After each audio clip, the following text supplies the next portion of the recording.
Good morning. Happy Tuesday. Wow. I wanted to leave a little voice note today because I know for some of us, Mother's Day doesn't wrap up neatly when the day ends. There's often this kind of emotional hangover, especially when the day stirred something that's been buried or something that's like really deep within you. Maybe you were grieving, like I lost my mom almost 2 decades ago now when I was before I really hit my teenage years. So maybe you were like me, maybe you were grieving. Maybe you were just exhausted from performing like everything was fine, which is sometimes what we're expected to do. I say sometimes, but I mean oftentimes, most times. Or maybe you didn't feel anything at all, and now you're wondering, should I have felt anything? And also, it's okay if you didn't, right? So I sit with some of that every year, and I'm sure that a lot of, us do. I mean, the comments that you all shared and the struggles that a lot of us have been going through, and all of the sharing was really appreciated. So I know that I'm not the only one, or I haven't been the only one that has experienced some of this. But the truth is, sometimes the aftermath will often show up when the noise has died down. Like, we have grief, memory, family dynamics. They don't always follow this like calendar. They move in waves. They have quiet ones. Sometimes it's sudden. Sometimes you're not expecting it coming at all, And for those of us who grew up learning to put other people's feelings first, sometimes we don't say what we really felt because we're caretaking someone else's discomfort. I've done that. I am still unlearning that. But here's something that I tend to hold on to. I hold on to the fact that you don't have to say anything that you don't mean. You don't have to perform, and your experience is still valid, even if it doesn't come out wrapped in a perfect sentence. So that's why I'm actually starting a new series, both full of voice notes and written posts. Maybe some videos too, I don't know. But it's called Before I Was Allowed to Be Real. It's a truth-telling series on silencing, survival, and coming back to yourself. Because a lot of us have spent years editing ourselves to be palatable, digestible, or easier to love, and it's time to tell the truth.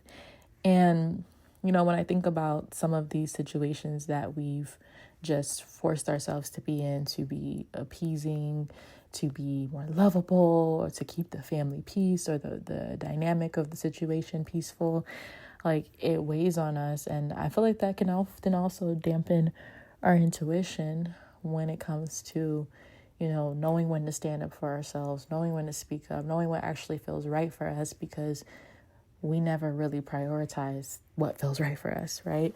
So anyway, this series is going to break down some of my core moments in that, and break down some key lessons from others and stories. Again, as usual, stories, examples, topics, and they're all going to center on getting back to telling the truth and stepping over people pleasing, right?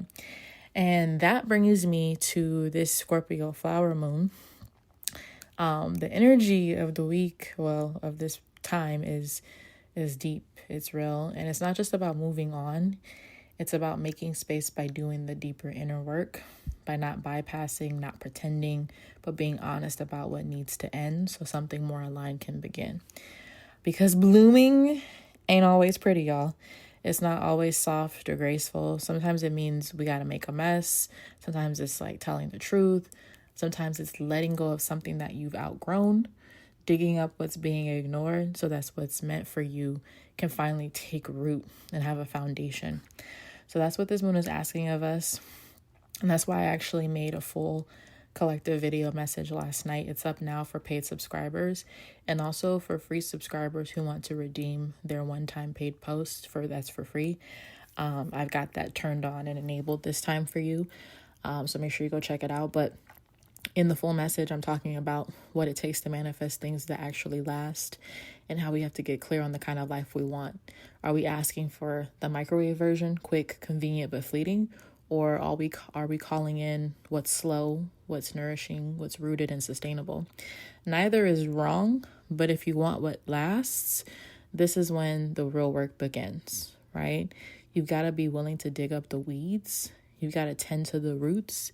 You've got to prepare yourself for the kind of harvest you want. And you know what? You got to be prepared for the kind of harvest that you say you want.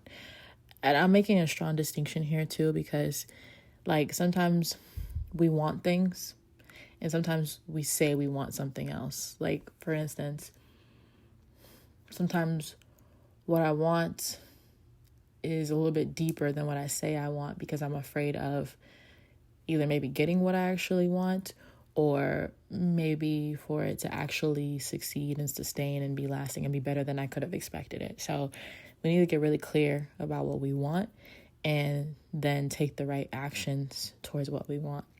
So I know I'm asking a lot of us because, again, we're doing this while we have all of our own stuff, our own traumas, our own patterns, all these things. I understand. That's why you got to go listen to the video, the full video message, because I talk about ways to attack the things that we're trying to accomplish. Like, if we try to take on everything at once, we're going to be overwhelmed and we're going to be stressed. So make sure you go check that out. But yeah, so if today feels heavy still, if today feels like the real emotional work is just showing up, you're not late, you're right on time, and you're allowed to still be processing. So again, the real work is about to begin, and be easy with yourself while that work is happening, you know?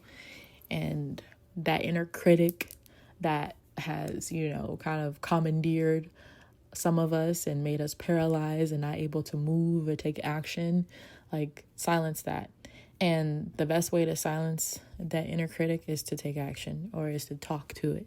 Well, don't talk to it, but talk at it, I should say. So when you start talking to it, you start negotiating with the inner critic, but talk at it. Like, you know, interrupt the patterns, interrupt the thoughts that you have by speaking over it, speaking life over what it is that, you know, you really believe about yourself to be true, and not what the inner critic wants you to believe. Okay. Yeah, I feel like I'm coming down for everything I just said right now. I feel like I said a lot and I'm like, oof. But yeah, we're getting ready to start some like real work. So if you're ready to stop, you know, people pleasing, you're ready to let go of some old things, some old habits, like, this is for you. So some posts will be paid, some posts will be free. So it'll be a mixture of things. So if you want the full experience, make sure you tap in as a paid subscriber. But you'll still get a lot of value out of the free experience as well. So just make sure you're plugged in one way or the other on Substack. The link is here in the show notes.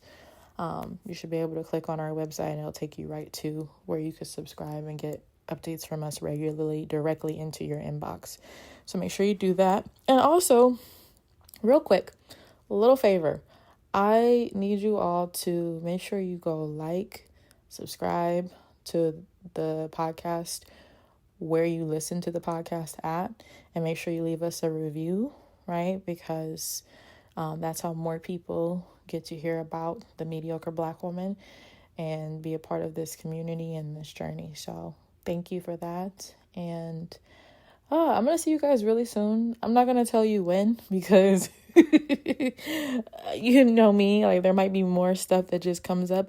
You'll always see me on Tuesday, hear from me on Tuesday, like, if nothing else. But there might be more posts. There's going to be more rather than less, if that makes sense. So I'm not going to tell you exactly when, but you're going to hear from me a lot in the coming weeks. And then this particular week on Thursday, we are dropping a bonus episode with one of our subscribers / friends now, Quabila Huddleston. She's the creator of Black Women Get to Be. I love her publication and her podcast. And we're finally putting out the episode where we talked about the final the season 2 of Severance and that wrap up. So now I feel like a lot of people have seen it already. So There are spoilers if you haven't watched season 2 of Severance, but I feel like I gave y'all enough time now, so you can go watch this on Thursday. And this is just a fun bonus episode. Everybody will have access to that one, and you can plug into me and Quabila's conversation around Severance. So make sure you check all of that out. And I feel like those are all of the announcements for the week. But be on the lookout for that, and be on the lookout for all the other things I mentioned. And again, make sure you go like, comment, subscribe, and leave us a review.